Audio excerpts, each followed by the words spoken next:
Welcome and bienvenidos to our new program called Next Generation, highlighting the many creative journeys of next generation leaders. In this series, I will bring you the stories of young leaders in science, literature, medicine, education, and business. Those who have chosen to reach further, travel farther, innovate, and take the risks often necessary to make a difference in their own lives, in those of their families, their communities, and someday in the world. My name is Julieta Garcia. For over 22 years, I had the great privilege of serving as president of the University of Texas at Brownsville. Through that work, I came to know the stories of many of our students that overcame great obstacles to attend college and through great sacrifice of their own and of their families, make it through. Getting to know their stories was always a great inspiration to me. So I thought I'd chase some of them down, interview them, and let you hear in their own words what they're up to now, what their challenges were, and what they hope to accomplish in the future. I promise you will be as inspired, amazed, and humbled by their accomplishments as I have been.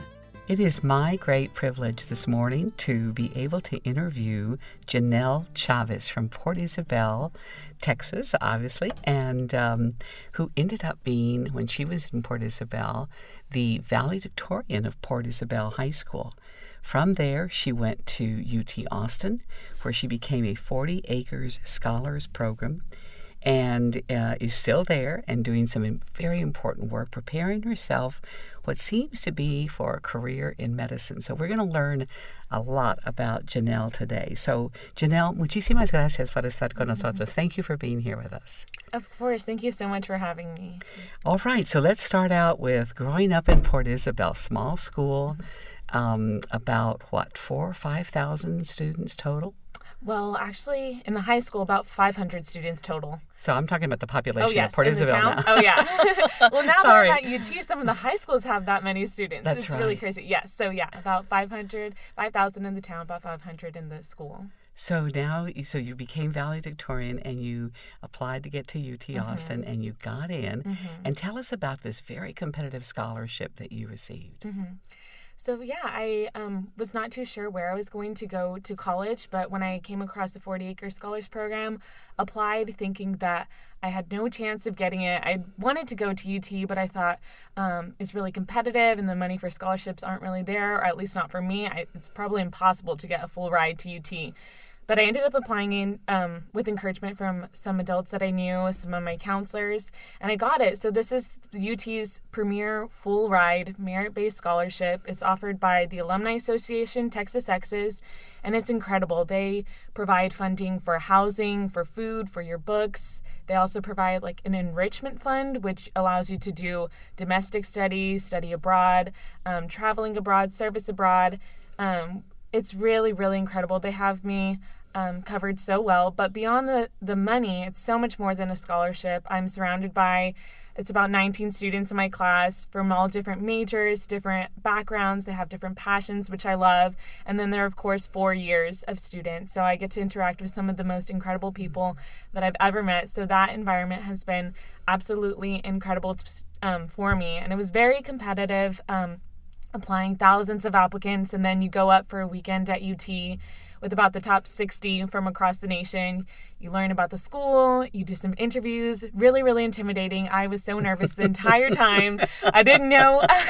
Yeah, when I came home, it was so scary being from a small town of Port Isabel, and then being dropped into some really incredible people. But yeah, I was really blessed to get the scholarship, and ever since then, I've grown so much as a person. So you've been there now at UT campus in Austin for how many years? I just finished up my third year. Your third year. So this is your senior year. Yeah, oh my gosh. I can't believe it. Okay, so slow down a little bit because you're going to want to savor every moment of it, because I know you've been kind of in a rush to get to this point.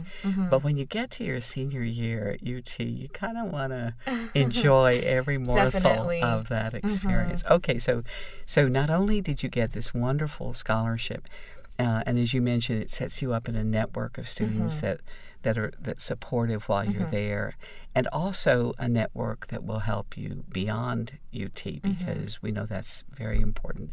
So while you've been there, you've had a chance to do some study abroad. So tell us a little bit about those experiences. Yeah, so since I got to UT, I was involved with Global Medical Training, which is an organization at UT with UT students that travel abroad to different countries and volunteer in some of the most rural and medically underserved areas. And we partner with local doctors. We set up a clinic. We stock a pharmacy full of donations that we provide. And has been really incredible. Coming from Port Isabel and the Valley in general is one of the most medically underserved regions in the nation. And I've experienced that firsthand. We don't have a physician in Port Isabel. So there's always been that kind of inclining to want to serve in some of the most needy areas. So when I went to UT, I found out about that organization and it seemed like a perfect fit. So last winter, I traveled to Peru in one of the villages there, and we provided care for over 600 people in just a week. And in a couple days, I'm going to the Dominican Republic to do the same thing again with some other UT students. And that just really broadened my perspective so much. I knew that the Valley was medically underserved, but then seeing it in the global perspective really made me aware of that. So I hope to continue to be involved with that kind of work in my career in medicine. You know, it's so interesting because the term global south comes to mind because when you think about the world, you think about the global north and the global south sometimes, and the developed countries and those that have higher educational attainment rates and better socioeconomic levels are usually in the global north. Well, the United States is in the global north. But I found that the Valley in many ways is more reflective of the characteristics of the global south. Did you find that in your work so far? Definitely, yeah. Even when I was abroad, I found some similarities to the way care is run there, or even just the patient population. You know, I would see everyone who came up, some elderly person, I would see my grandma, my grandpa in them. So yeah, I definitely thought it was very reflective of that. And I've been fortunate through the 40 Acre Scholarship to have a lot of different opportunities. So I also used some of those funds to go domestically to the United Nations. I was a youth delegate for a summit there. So yeah, I saw that aspect which was a very stark contrast to what I did in Peru. But it's been very interesting to see all these different facets of health that are all kind of encompass different areas of health and how people are working towards it. It's fascinating, though. So at your very young age and still in college, that you have an opportunity first to go to Peru, to go to the United Nations and talk about issues internationally, and now shortly to the Dominican Republic to learn their issues. And that perspective, global perspective at this very young age is going to serve us all well. I'm so happy for all of us that you received this scholarship and that it kind of launched you into these adventures. Definitely. Now, you've also been during this time to Dell Medical School. You've been to Harvard Medical School. You've been to MD Anderson Cancer Center. Tell me what you do or what you've done when you go to these different places. So most recently, I interned at Dell Medical School this past semester. I was part of a program called the Health Leadership Apprentice Program. So it was a group of about 30 students that they picked. And I got paired with the director of health policy there. So I got to work under her, do some research about community health workers, which are often referred to as promotoras. And I know that I had heard about them here in the Valley, but Dell was trying to make the case for the cost effectiveness of them to try to get sustainable funding. So that was really exciting. So how do you translate promotora in English? Community health workers. Community health workers. And they're often the people that know the community best, right? So they take information from public health schools, for example, and translate it or transport it, communicate it to people, to families. Yeah, so they serve kind of like you mentioned, like the bridge, the liaison between patients and the healthcare system. And there's so much research showing that they're very valuable to people. They're definitely helpful in the health system, but there's not a lot of research as to whether they're cost effective. So the state wants to know, okay, we know they're good, but like, can we justify funding them? So it was really exciting to be a part of that because I think that's really meaningful. And the work that they're doing at Dell Medical School is really exciting. And I hope that we can find more community health workers there. So that was a great experience this semester. I went to Harvard Medical School my freshman year, I think, in college, which is great. It's amazing to be able to do that so young, yes. Yeah, so I heard about a conference there for students. They wanted especially minority students to just learn more about the field of medicine, to get paired with mentors. So I reached out to them. I applied, was accepted. So I flew to Boston, which I'd never been to Boston, which was really exciting. I got paired with a mentor, learned about the different schools in the area, some research. A lot of schools in the Boston, Cambridge area. And they had a lot of advice for us just about how to be a good mentee, how to network, things like that. That was really formative for me, and I was really inspired that a school like that was really interested in getting students aware of the opportunities out there and encouraging them to do so. And then I also interned at MD Anderson last summer, and I'm still continuing to work with them. Good. Yeah, so the research I did there was on cancer prevention. So that prevention is something I'm definitely interested in medicine, but I am mostly interested in the preventative aspect of it. My grandma had pancreatic cancer when I was a senior in high school, and she passed away from that. And the whole time I just thought, I wish there was something I could have done prior to that, some sort of preventive aspect, because... Let me tell you a story about that, because Dr. LeMaitre, who used to be the president of MD Anderson Cancer Center, and also he used to be the chancellor of UT System, but Dr. LeMaitre thought the same thing when he was there, that we needed to be not only trying to cure cancer, we needed to try to prevent it. Yeah. And he had a proposal from one of his women physicians who said just what I've just said, and said, no, we're in the wrong business. We need to be preventing this. So he said, well, give me a proposal. And she proposed the Cancer Prevention Center. And that's the seed that grew up into become what it is today. That is so inspiring. I love that. Yeah, so I guess I worked in that department, the division of cancer prevention, the Cancer Prevention Center. And it was a program that they made for undergraduate students, medical students, pharmacy students, to be involved, to learn some training. Because prior to this, I really had done no substantial research, but they accepted me, took a chance on me, and I've grown so much. And it's a really inspiring environment with the people, like you said, are not interested in not only curing cancer, they're doing incredible work, but there's a whole department that's thinking, okay, let's stop it before it happens. Let's catch it early so we can have those more effective cures. So it's been inspiring to work with them. I did research on aspirin, obesity, and colorectal cancer survivorship and how that affects it. And we found that aspirin can likely help colorectal cancer survivorship. And then I did another study interviewing physicians actually that went to medical school and are now in prevention as opposed to treatment of cancer. Okay, so this has been a ride, Janelle. I mean, and you are now how old? 21. 21 whole years old. 21 to have already had all of these experiences. So let's now pause just a minute and remember what it was like 3 years ago when you left Port Isabel, had to say goodbye to parents and everything that you knew and was comfortable and familiar to you, and got to UT Austin. From a city of 5,000 to a university of 50,000. Was that transition something that was overwhelming for you? Obviously, it wasn't overwhelming. You made it successfully. What was the hardest part about it? So it was difficult. I actually, before going to UT, people warned me that it was going to be huge, that your classes are going to be humongous, don't do it. So I was kind of hesitant. And sure enough, when I went the first day, my chemistry class, general chemistry, had 500 students, that's what my whole high school was prior to that. So that was shocking. So it was just the idea of it intimidating. And even I was accepted to an honors program at UT. They have a lot of different honors programs. I was in the health science one. So I was dropped into advanced, like genetics, honors genetics right away. We skipped the biology. So that was intimidating with students who had gotten 5s on their AP test, come from like really private schools. I just felt a little bit overwhelmed with not only the size, but then the caliber of the students that I was surrounded by. Everyone there was smart. So that was a really tough adjustment, I think, especially my first semester getting there. Trying to find my niche in the university, first of all, like finding friends, and then the academic rigor, really buckling down, working twice as hard. I worked hard in high school, but working even harder. That was a huge adjustment. So it was difficult.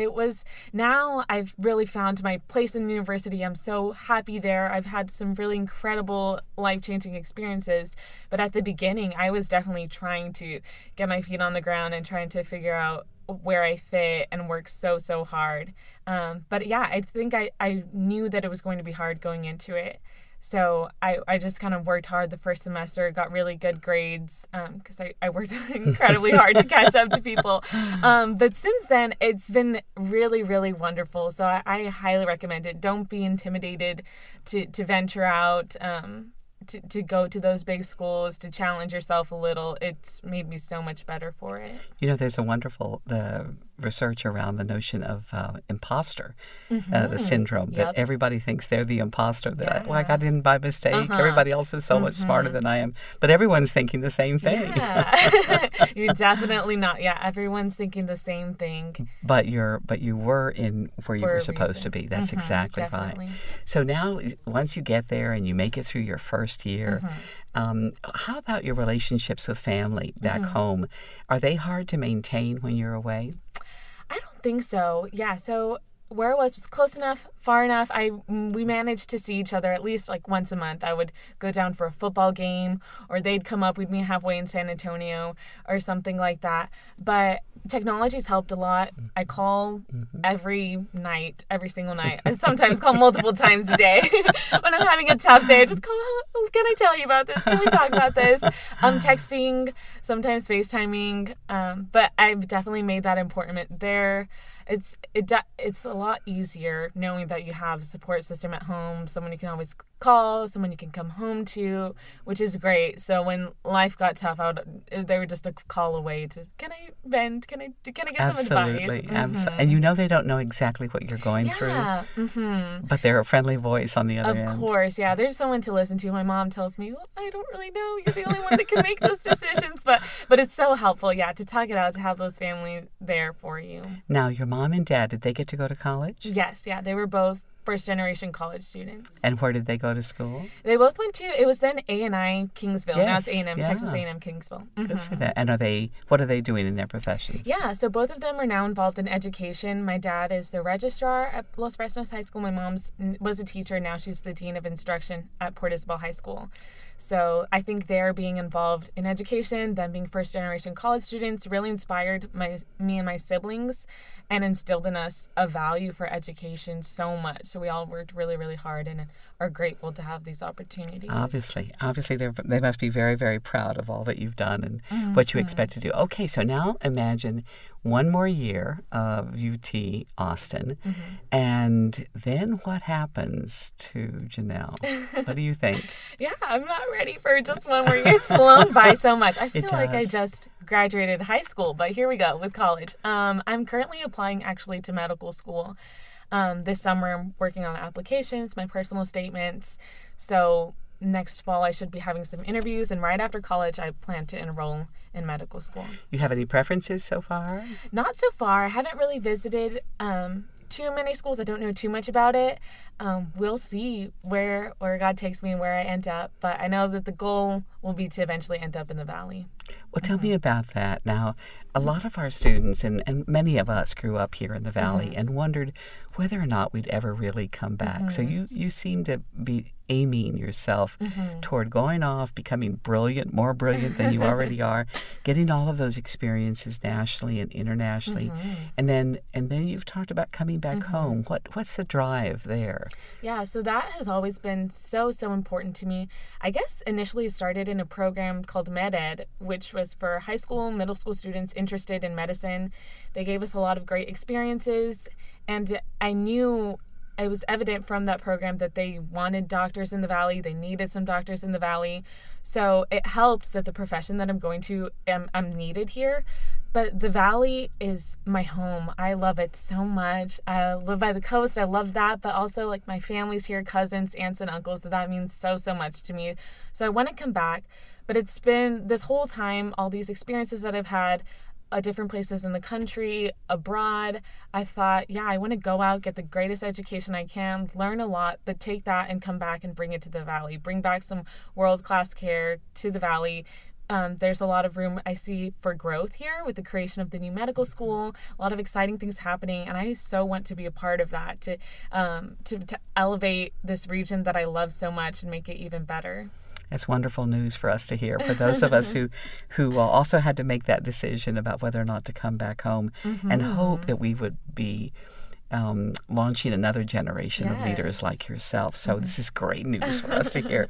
Okay, so now imagine that you are in front of a class of about 50 students here at Port Isabel or in Brownsville or in McAllen or Edinburgh or anywhere in the Valley.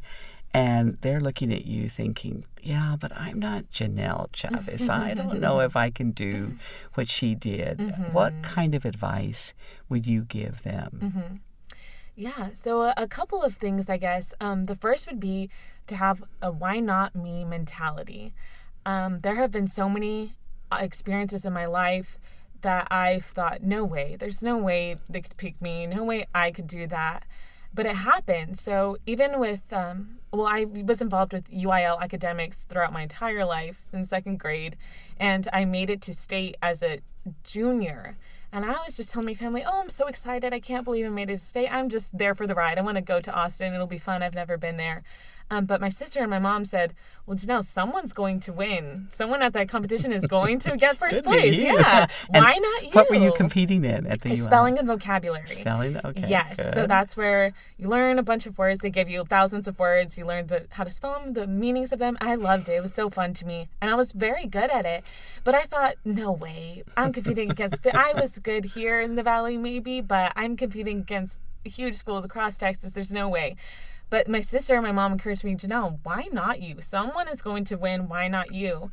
And so that's kind of when it switched for me, when it changed my mentality. So I studied really hard instead of just being along for the ride, and I actually won as a junior. And then I went back and I won my senior year. But I really didn't think it. And the same thing with the 40-acre scholars program. I applied. It's a long shot. I'll just send my application. But once I was there and was kind of getting intimidated, like I mentioned, I thought, okay, people are going to get this scholarship. It's a real thing. Why not you, Janelle? So I think that's the first step in succeeding in anything, just having this mentality. Someone out there's going to be a valedictorian. Someone's going to be captain of the football team. Someone's going to, and excel in all these different areas. Why not me? I'm capable. I can do this. So that's the first thing. And then the other thing would be to set goals. Wherever you are in life, I've found that it's very valuable if you're younger or in high school, think, okay, what do I want to accomplish by the time that I finish high school? Do I want to be state champion? Do I want to get a scholarship for athletics for going to college? Do I want to be like a great welder, get my associate's degree? Think about that, write it down, and then think what needs to be done to make that a reality. Or if you're older, think, okay, what kind of career do I want? Where do I see myself in 5 years? Do I want to be in law school, medical school? Do I want to be working as a teacher? And then write it down, think of your goals critically, and then I think it makes it a lot easier to start doing things that actually get you towards that. So switch your mentality, just think, why not me? And then actually dream big. And you'll be surprised with what can happen. If you had told me when I was in high school, like those kids I'd be talking to 3 years ago, that I would do half the things that I've done right now, I would not believe it. Well, that's so important that you laid that out for our students, because sometimes we do think it only happens to someone else. It cannot happen to me. So your dreams are coming true, and they're coming true in a very big way and very quickly. Janelle, there's always people in our lives that help us along the way. Every one of us has had someone that inspired us, or that gave us courage, or that said, you can do this. I know you can do this. Come on over here. Let me help you out. Have you had professors or teachers like that, or people important in your life that you'd like to share with us their stories? Definitely. So a few come to mind. I guess the first was when I first entered UT, in the fall, my very first semester there. I had a professor, Dr. De Lausanne. He was in charge of the honors programs there, and it was about 150 students, a lecture. We were required to come up with some original question, some research question, do a research project about it, and go. And I had no research experience. I was very much intimidated, and he knew that, and I reached out to him, which I think, first of all, is very important if you feel like you're struggling. Ask for help along the way. Don't be Absolutely. afraid, especially in college. Go to those office hours, reach out to your professors. So I did. So I told him I'm a little bit hesitant. I don't really know what to do. I've never been in a lab before, unlike some of my classmates who were just going for it. So he was so kind. He showed me, I wanted to do research about like salicylic acid versus benzoic acid for acne, which one was more effective. So he showed me how to plate bacteria plates. He taught me how to incubate things. And he really took me under his wing and showed me so much and gave me a lot of confidence my very first semester, which was invaluable to me. And then he ended up serving as my cell biology professor last semester. Another person who was very helpful to me was my actually research mentor, Tony Gonzalez, who ended up being from Brownsville. Isn't that interesting? It's so wonderful, small world. So UT Austin has a program called the Freshman Research Initiative, in which they have students, anyone who's involved in interested in research in the sciences can sign up, apply, get involved, and they sort you into different streams. They have, I think, 13 different streams doing different areas of research just to get your feet wet, to learn these basic research skills, to kind of serve as a launch pad, which I saw for me was a launch pad to work at MD Anderson. So I got in his stream. We did research about Arabidopsis, which is a plant. We cloned genes. We isolated DNA. He taught us so well, and it turns out he was from Brownsville, which I did not know. It came up one time, which was amazing. So we bonded from that. So, and he's just really a great professor. So many students from the Valley end up in his lab, but it was very special to have that connection, to see someone from the Valley. It's an instant connection, and he really wants to mentor us. So the semester that I spent in his lab was really helpful to me. I ended up going back the next year to research the upcoming freshmen, teaching them some things. But one other person that I don't want to forget to mention, when you mentioned like mentors, people very important to us that inspired us, is actually Dr. Nolan Pettis. He's a gastroenterologist yes, here. Course. Yes, from Harlingen. He was the one that initially told me to apply to the 40 Acres Scholars Program. I shadowed him once in his office, his practice, and he said, "Have you thought about this? You should. Why not you?" Yeah, well, we'll have a shout out for Nolan Pettis here. And he told me, one day I want you to pay back. I said, "Thank you so much for telling me about this program."